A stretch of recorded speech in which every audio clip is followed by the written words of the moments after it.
بسم اللہ الرحمن الرحیم۔ السلام علیکم۔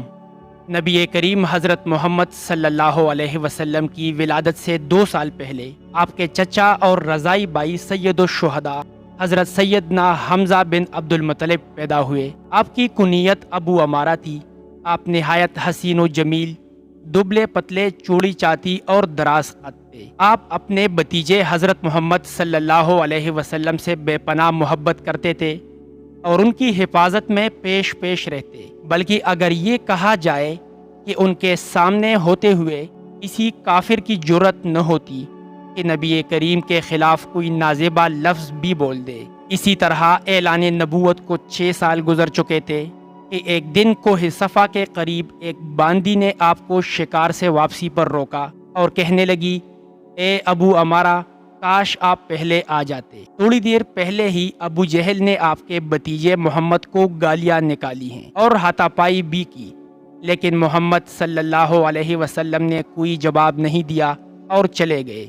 یہ سنتے ہی آپ جوش میں آ گئے، تیزی کے ساتھ خانہ کعبہ کی طرف بڑھے، بغیر کسی اور طرف متوجہ ہوئے سیدھا ابو جہل کے پاس گئے اور جاتے ہی اس کے سر پر زور سے اپنی کمان دے ماری۔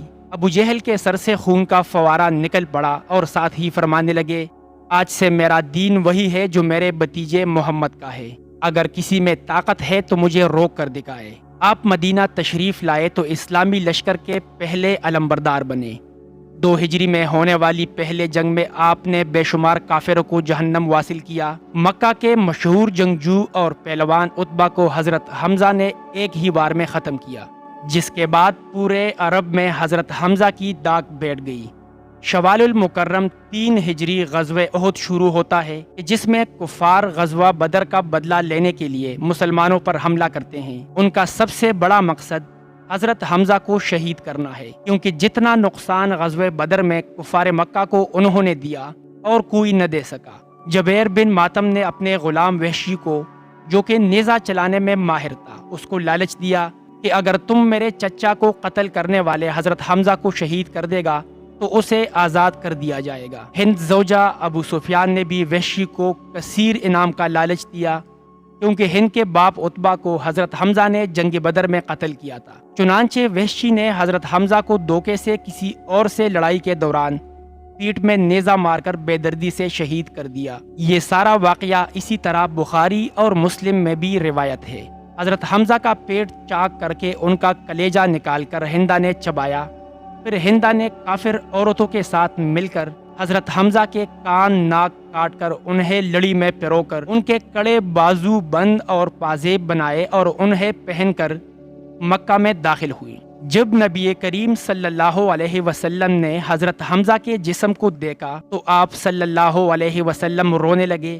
آپ کے کٹے ہوئے جسم کو دیکھ کر شدت غم سے آپ صلی اللہ علیہ وسلم کی آواز بلند ہوئی اور فرمایا، حمزہ سید الشہداء ہیں۔ مسلمانوں ذرا ایک دفعہ اس منظر کو سامنے لائے کہ جب حضرت حمزہ کی بہن حضرت صفیہ کو پتہ چلا کہ ان کے بھائی شہید ہو گئے، وہ ان کو دیکھنے کے لیے آئی تو حضور اکرم صلی اللہ علیہ وسلم نے ان کو اپنے بھائی کا کٹا ہوا جسم دیکھنے نہیں دیا۔ حضرت صفیہ کی لائی گئی چادر میں حضرت حمزہ کو کفن دیا گیا۔ چادر اس قدر چھوٹی تھی کہ سر ڈانپتے تھے تو پاؤں ننگے ہو جاتے تھے، اور اگر پاؤں ڈانپنے جاتے تو سر ننگا ہو جاتا تھا۔ حضور صلی اللہ علیہ وسلم فرمانے لگے کہ سر کو ڈانپ دیا جائے اور پاؤں پر گھاس ڈال دیا جائے۔ حضرت حمزہ کی قبر کشائی کی پہلی روایت حضرت جابر نے بیان کی ہے، جسے امام مسلم اور امام بخاری نے بھی روایت کیا ہے۔ حضرت جابر فرماتے ہیں، جنگ احد کے 46 سال بعد معاویہ بن ابو سفیان کے دور حکومت میں انہوں نے ایک نہر احد کے مقام پر نکالنے کا حکم صادر کیا۔ جب اس نہر کا کام شروع ہوا تو منادی نے مدینہ میں یوں صدا لگائی، جن لوگوں کے شہید رشتہ دار احد میں دفن ہیں، قبر کشائی کر کے اپنے اپنے شہداء کے جسد کسی دوسری جگہ منتقل کر لے تاکہ وہ پانی سے محفوظ رہ سکیں۔ حضرت جابر بن عبداللہ فرماتے ہیں کہ یہ سن کر مدینہ والے احد کی طرف نکل پڑے، جن میں خود بھی شامل تھا، کیونکہ میرے والد عبداللہ بھی احد کی جنگ میں شہید ہوئے تھے اور وہاں ہی دفن تھے۔ میرے والد عبداللہ اور عمرو بن جموح ایک ہی قبر میں دفن تھے۔ شہادت کے وقت عمرو بن جموع کی پیشانی زخمی تھی اور میرے والد نے عمرو کی پیشانی پر ہاتھ رکھا ہوا تھا اور اسی حالت میں دونوں شہید ہوئے۔ اس لیے جب صحابہ ان کا ہاتھ ہٹاتے تو پیشانی سے خون نکلنے لگتا، جس کی وجہ سے رسول اللہ صلی اللہ علیہ وسلم کے حکم کے مطابق ان دونوں کو اسی حالت میں ایک ہی قبر میں دفن کیا گیا۔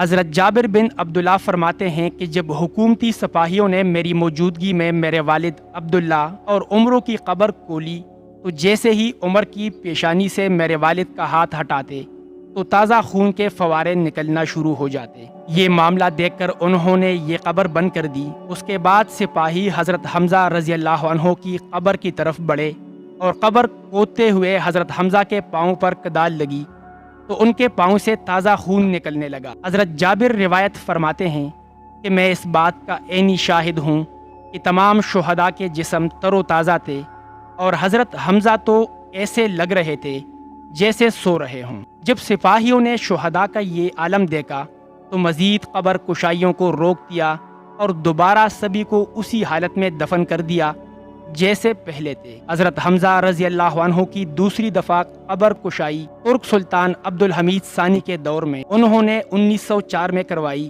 جب انہیں خواب میں یہ اشارہ ہوا کہ حضرت حمزہ رضی اللہ عنہ کے جسد مبارک پر پانی موجود ہے۔ انہوں نے قبر کھدوا کر اس کے ارد گرد 50 فٹ گہرائی تک سیسا پلائی دیوار بنا دی۔